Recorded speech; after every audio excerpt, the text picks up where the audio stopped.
My name is Helio Gracie. I'm a third-generation Jiu-Jitsu instructor, and today we're going to talk about self-defense the Gracie way.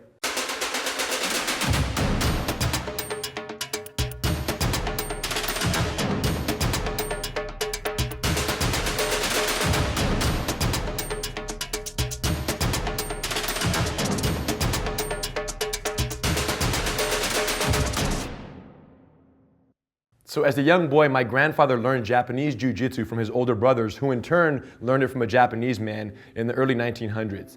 The challenge was my grandfather was very frail. As a young boy, doctors restricted him from involving himself in any type of physical activity because he would run up a flight of stairs and pass out from exhaustion. They didn't know what it was, they just knew that he really couldn't participate in anything strenuous. When my grandfather learned these techniques as a young boy, the challenge was he wasn't as effective as his older brothers because he didn't have the physical attributes that were required to make these techniques effective. Out of necessity, my grandfather began modifying the techniques, reducing the amount of strength, power, and explosiveness necessary to make them work, and he began incorporating more leverage, timing, energy efficiency, and technique ultimately.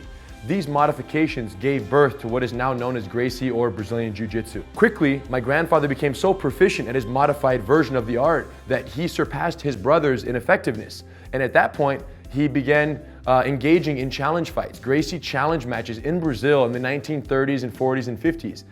And it was amazing because his whole goal was to fight as many martial artists of other disciplines as he could to prove the effectiveness of his style in real combat. His thought was, if he's a small, weak, unathletic guy and he's able to defeat giants up to twice his size, then regular people who saw him effectively utilize these techniques would want to learn self-defense, because if he could do it, so could they. And his strategy worked. Soon he became, very popular in Brazil, and everyone from politicians to, presidents to businessmen and everyday men and women were learning Jiu-Jitsu from Grandmaster Helio Gracie. So my father was born into this Jiu-Jitsu fighting family in the 1950s. And from the first day, from as early as he could walk, he was learning Jiu-Jitsu. Eventually, he got his black belt and graduated from law school in Brazil. And at that point, he realized that even though Jiu-Jitsu had become very popular in Brazil, it needed to be shared with the world. And he knew that if he could come to America and establish Gracie Jiu-Jitsu in America, that eventually the rest of the world would catch on and Jiu-Jitsu would ultimately reach as many people as possible. So he went for it. He left in 1978, came to America with nothing but a black belt and a dream to share our family's techniques with the rest of the world, got established here in Southern California, and couldn't find an academy to teach at because everyone was still in Bruce Lee mode. They were all about the prettiest punches and kicks, and really no one had the respect for what our Jiu-Jitsu represented and the close quarters, grappling, submission style of fighting that we had. So he had no choice but to open up in his garage here in Hermosa Beach, California, and he began teaching classes to everyone he met in his two-car garage. Every student he met, he invited for a free class. And if that student told a friend, they would get another free class, and their friend would get another free class. So if a student told 5 friends, the guy would get 5 free classes, and each student would get their free class of their own. Little by little, the word spread, and it got to the point where he had 130 students training with him every week in the garage here in Southern California, and 80 people on a waiting list to get into the garage.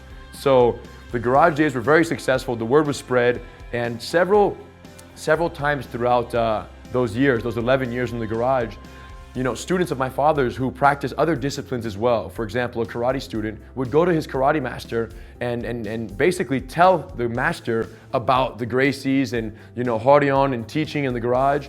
And the karate master would always kind of shun it off and say, hey, that stuff, doesn't work on us, And that was the beginning of the Gracie challenges that would take place here in America.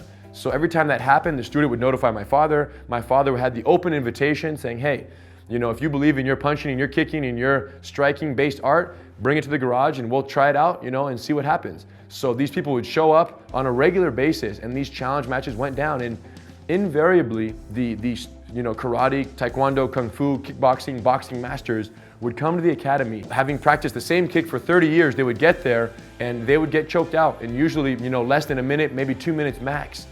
And to them, it was always a very, eye-opening, shocking experience, because here's the kick that they've been practicing for 30 years and against someone who's, smaller, weaker, less athletic, but yet sound in the Gracie Jiu-Jitsu principles, they weren't able to land those kicks and be effective. So Jiu-Jitsu started building a name on a very local level here in California. And that's when my father realized that in order for the rest of the world to know what we already knew in the family, it would have to go on television. And that's what sparked the creation of the UFC, the Ultimate Fighting Championship. And that was November 1993. And my father was very clever. He sought out the toughest, baddest, meanest, most reputable martial artists he could find of various disciplines. And then he chose my uncle, his brother Hoist, to represent Gracie Jiu-Jitsu. And he did so because he knew that Hoist would be the smallest representative out of all the martial artists in the competition. So if you have guys that are weighing, 200 plus pounds, and then you put Hoist in there at 178 pounds, my father knew that it would be the greatest testament to Jiu-Jitsu, the art, and not the individual using the art.